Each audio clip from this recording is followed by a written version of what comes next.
আমাদের এখান থেকে সরকার প্রায় পানি নিষ্কাশনের জন্য 90 লক্ষ টাকা খরচ করে একটা ব্রিজ এবং কালভার্ট নির্মাণ করছে। দীর্ঘ প্রায় 20 বছর এখান দিয়ে পানি নিষ্কাশন হইতো, কিন্তু ওই এর পাশে যে একটা প্রজেক্ট জায়গার মালিক উনি একটা প্রজেক্ট করছিল, কিন্তু যখন প্রজেক্ট করছিল তখন উনি জায়গাটা পানি নিষ্কাশনের ব্যবস্থা রেখেছিল, কিন্তু গত বছর উনি বন্যার আগে উনি ওনার জায়গাটা ভরাট করার কারণে এদিকে প্রায় 1500 পরিবার, প্রায় চাষের জমিন আছে প্রায় 50 একরের মতো, কিন্তু ওই পানি নিষ্কাশন না থাকার কারণে এখানে আমাদের মানুষগুলা ঘর বাড়ি যা আছে সবগুলো ডুবে গেছে গত বছরও বন্যার সময়। কিন্তু পানি নিষ্কাশনের জন্য পরে আমরা বিভিন্নভাবে সহযোগিতা এবং আমাদের নিজের অর্থায়নে আমরা একটা ছোট পাইপ দিয়েছিলাম, কিন্তু পাইপ দিয়ে পরিপূর্ণভাবে পানি নিষ্কাশন হয় না। ওইখানে দরকার ছিল আমাদের একটা স্থায়ীভাবে একটা ওই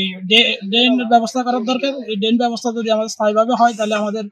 এই চন্দ্রসুধি টোটাল পূর্ব চন্দ্রসুধি গ্রামে যে পানি নিষ্কাশনের যে সমস্যাটা, এই সমস্যাটা সমাধান হবে। আমরা স্থানীয়ভাবে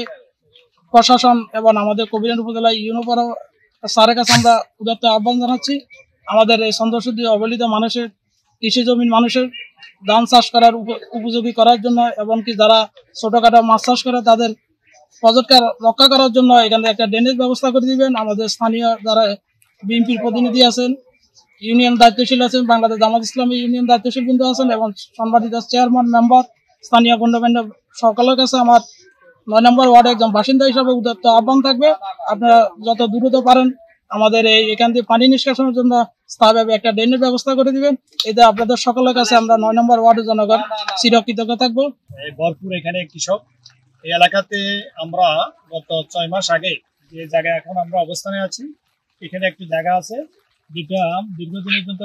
বিপ্লব মেম্বার সহ এলাকাবাসীদের সাথে একটা বিরোধ সৃষ্টি হয়েছিল পানি নিষ্কাশনের নিয়ে। আমরা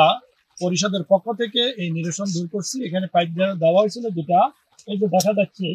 এই কাঁধের নিচে, যেটা 8 ফিট পরিমাণের পাইপ, যে পাইপে দিয়ে এত বিশাল একটা ঢোকে পানি নিষ্কাশনের ব্যবস্থা সম্ভব হচ্ছে না, যার কারণে অতীত এই এলাকাটা কৃষি জমিগুলো ক্ষতিগ্রস্ত হয়েছিল গত বছর। এবছরও বাড়িঘর সহ কৃষকের অনেক ক্ষতিগ্রস্ত হবে। এলাকাবাসীর জোর দাবি, আমার মাধ্যমে আমি উপজেলা নির্বাহী অফিসার সহ জেলা প্রশাসকের সকল দায়িত্বরত কর্মকর্তাদের প্রতি অনুরোধ বা আবেদন, এই যে এই এলাকা পানি নিষ্কাশনের জন্য আমরা যে পরিকল্পনাটা আগে নিয়েছি এটা আসলে পরিপূর্ণ নয়। এখানে আমরা যে জায়গাটা দেখা যাচ্ছে মেইন রোড, এখান থেকে পূর্ব সাইডে যে প্লটটা, এই প্লটে যদি আমরা একটা বড় আকারে মনে করেন 10 থেকে 15 ফিট এরকম একটা ড্রেন করি, তাহলে পূর্ব থেকে ড্রেনে এই ড্রেনের নিষ্কাশনের পানিটা ব্রিজের ভিতর দিয়া পশ্চিম দিকে যাবে। পশ্চিম দিকে যে ঢগিটা আছে, ঢগির ভিতরে যাইলে এইদিকে মানুষের ফসল এবং বাড়িঘর সবগুলো নিরাপদ হবে। এই নিরিখে অতীত আমরা যে চেষ্টা করছি, আসলে আমাদের চেষ্টাটা সফল হয় নাই। আজকে যে অবস্থা দেখতেছি আমরা, পানিগুলা কিন্তু অনেক বাড়িঘর বা অনেক স্টুডেন্ট স্কুলে যাইতে পারে না, পরীক্ষা দিতে পারে না, বাড়ি থেকে লোকজন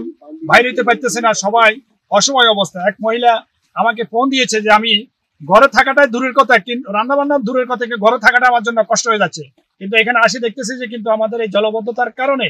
আমরা যে নির্বাহী অফিসারের যে নির্দেশক্রমে আমাদের যে অভিযানটা আমরা করতেছি, এই নিরিখে দেখতেছি যে এখানে পানি আসলে নিষ্কাশনের কোনো সুযোগ নাই, কারণ পশ্চিম সাইডে যে ডগি,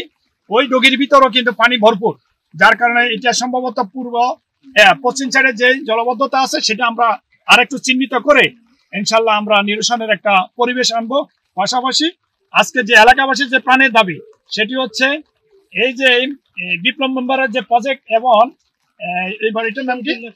শহীদুল্লাহ মিয়ার যে বাড়ি, এই বাড়ির মাঝখানে যে আমাদের যে বিতর্কিত জায়গা ছিল, এখানে আমরা যে ইউনিয়নের পক্ষ থেকে এলাকাবাসীর সহযোগিতায়, স্থানীয় মেম্বারের সহযোগিতায় আমরা সেখানে যে একটা পাইপের ব্যবস্থা করছি, এই পাইপটা পানি নিষ্কাশন কিন্তু পরিপূর্ণ হচ্ছে না। এটা আমরা সরকারি খরচে, আমাদের যদি উপজেলার দায়িত্বশীল আমাদেরকে সহযোগিতা করেন, তাহলে সরকারি খরচে এখানে একটা ড্রেনের ব্যবস্থা করে আমরা পশ্চিম দিকে পানিগুলা, পুরা ডগের পানিগুলা নিষ্কাশনের ব্যবস্থা হলে এই এলাকার মানুষের জন্য নিরাপদ হবে, ফসলের জন্য নিরাপদ হবে। আশা করি এই বছর যে দুর্যোগ হচ্ছে, আগামীতে ইনশাল্লাহ এটা ইনশাল্লাহ সংশোধন হবে। 9 নম্বর ওয়ার্ডে অবস্থিত আমাদের জনপ্রতিনিধি আছে, আমাদের ইউনিয়নের ভারপ্রাপ্ত চেয়ারম্যান সাহেব আছেন, উপস্থিত গণ্যমান্য ব্যক্তিবর্গ আছেন, আমাদের 7 নং ওয়ার্ডের ইউপি সদস্য আছেন উপস্থিত। আমি এখানে আসলে চেয়ারম্যান সহ আমাদের ইউপি এবং পরিষদের সদস্যরা সহ এবং এলাকার জনগণের যারা আছে তাদের অভিযোগের ভিত্তিতে আমি 9 নম্বর ওয়ার্ডে চন্দ্রসিদ্ধি গ্রামের এবং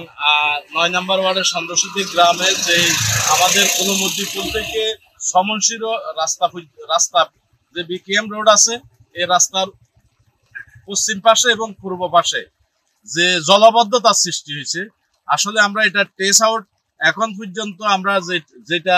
আসলে জায়গাটা নির্ধারণ করছি যে এখানে বিপ্লব মেম্বারের যে প্রজেক্টটা আছে এই প্রজেক্টের অতীত গতবারও এখানে যে জলবদ্ধতা সৃষ্টি হয়েছে এই প্রজেক্টের পানি চলাচলের বিঘ্ন ঘটার কারণে বিশেষ করে এই জলবদ্ধতা সৃষ্টি হয়েছে। তো সেখান থেকে আমরা উত্তরণের জন্য আমি মনে করি আমাদের চন্দ্রসিদ্ধি গ্রামের যে দুর্ভোগ মানুষ পানির নিচে এখনো যে অবস্থান করতেছে, আসলে খুব কষ্ট যারা দিন যাপন করতেছে তাদেরকে উদ্ধার করার জন্য আমরা আজকে এখানে আসা। তো আমরা মনে করি এখানে আমি প্রশাসনের আমাদের কবিরহাট উপজেলা ইউনো ম্যাডাম আছেন, ওনার দৃষ্টি আকর্ষণ করতেছি আপনি আমাদের চন্দ্রসিদ্ধি গ্রামের 9 নম্বর ওয়ার্ডের এবং ওয়ার্ডের যে পানি নিষ্কাশনের জন্য উনি যদি একটু সার্বিক সহযোগিতা আমাদের ইউনিয়ন পরিষদের মাধ্যমে যদি সার্বিক সহযোগিতা করেন তাহলে আমাদের এই জলবদ্ধতা থেকে আমাদের জনগণ মুক্তি পাবেন।